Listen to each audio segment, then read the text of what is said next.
E aí galera, como vi que vocês gostaram bastante do primeiro vídeo comentando sobre o nível de poder e potencial dos personagens, levando em consideração o que é dito dentro do universo deles, decidi trazer uma segunda parte visando as sugestões que me deram tanto aqui quanto no Instagram.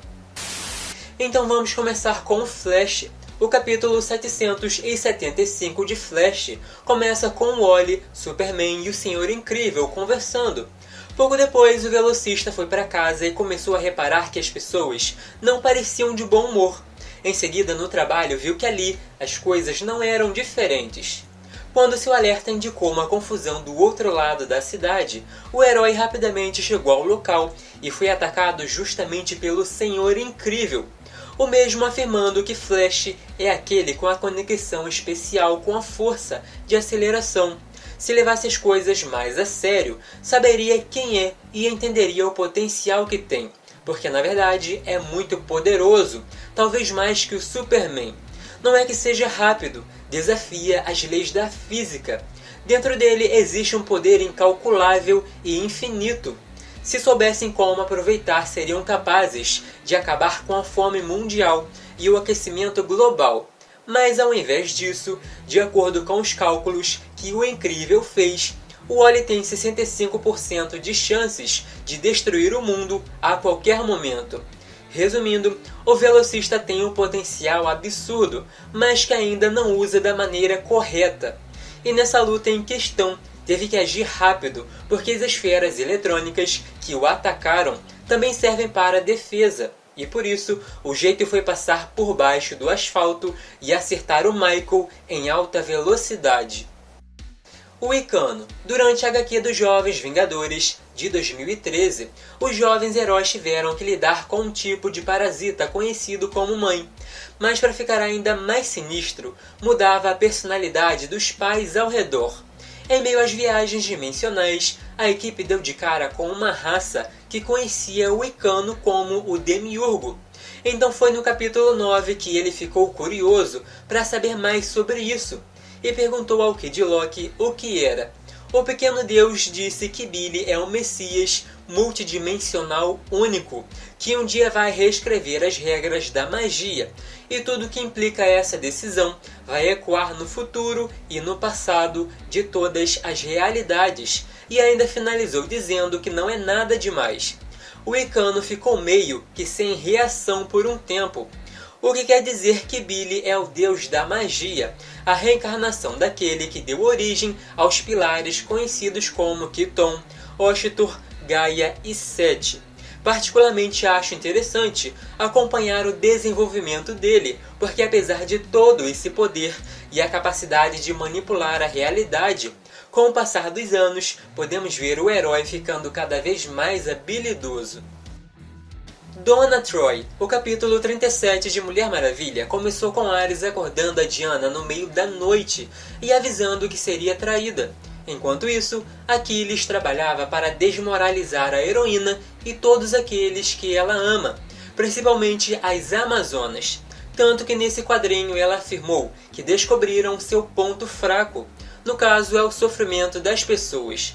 Ela não suporta ver ninguém sofrendo, mas ao mesmo tempo também é isso que dá forças para lutar e salvar as pessoas. E foi justamente quando se aproximou para salvar sua mãe que a Dona Troy apareceu furiosa, pensando que a Diana foi culpada pelas tragédias recentes.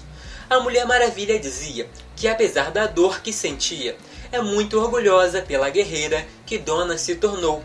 Mas naquele momento precisava subjugá-la, porque a moça não parava.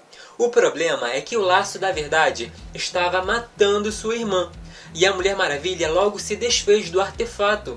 Dessa forma, a dona viu que a irmã estava falando a verdade, quando disse que ela é mais importante do que qualquer presente feito pelos deuses. Já se tratando do potencial da segunda filha de Temícera, a própria Mulher Maravilha, que é a maior guerreira do mundo, admitiu que não é fácil derrotar. Donna foi treinada por ela mesma, e se a própria Diana diz que não é fácil derrotar, é porque a moça tá lá em cima, entre as maiores. Motoqueiro Fantasma. No capítulo 4 da sua solo de 2006, as coisas ficaram bem tensas. O motoqueiro caçava Lúcifer bem na época que o Mago Supremo apareceu afirmando que o anti-herói é muito poderoso e sua busca pela vingança coloca em perigo todos os domínios conhecidos, tanto os mortais quanto os imortais, e os dois começaram um duelo ali mesmo, no meio do cemitério.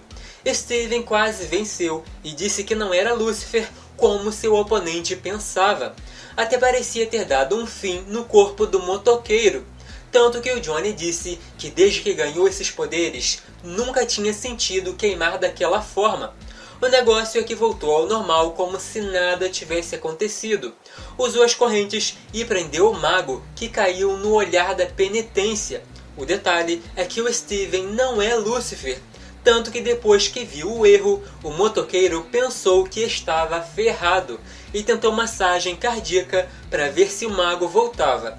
De repente, a Númencia apareceu dizendo que não adiantava o motoqueiro caçar o Lúcifer, porque sem saber ele fazia parte de todo aquele plano. E quando Johnny foi embora continuar sua caçada, ela fez o Steven acordar.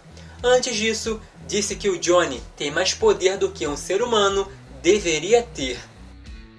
Tempestade. Ororo já é bem poderosa e nem sabemos quais seus limites, isso se tiver.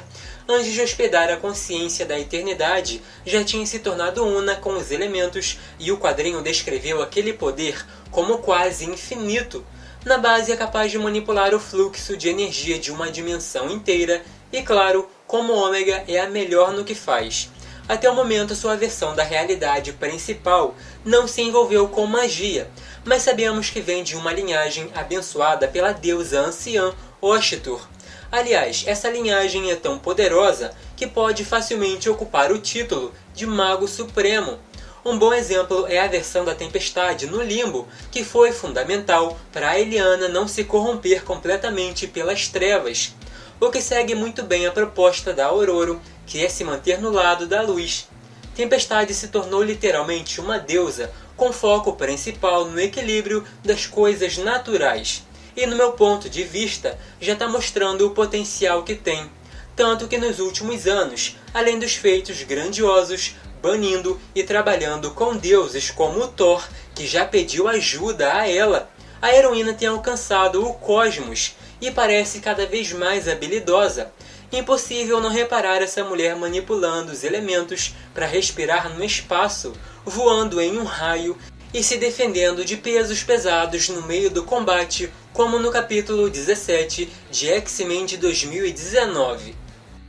E para terminar temos o Superman, em Decompostos Planeta Morto, depois que uma equação antivida corrompida transformou muita gente em monstro, incluindo os heróis da Terra. O planeta foi devastado e anos mais tarde Damian, John e Cassie fizeram o possível para reverter tudo aquilo.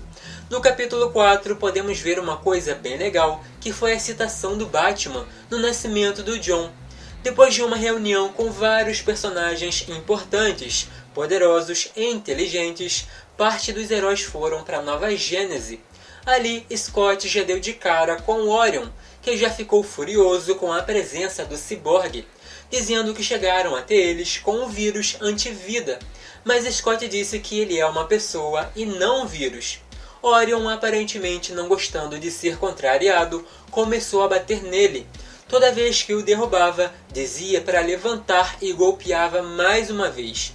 O Superman, irritado com aquela situação, disse para deixá-lo em paz e para o Orion com apenas um soco. Enquanto isso, a narração comentava sobre o dia que o herói nasceu. Batman teorizou que devido à sua fisiologia única, um dia John seria mais forte que seu pai, e como esperado, ele realmente se tornou. Outra coisa bem legal sobre os dois foi dito na atual HQ do Superman, filho de Kal-El.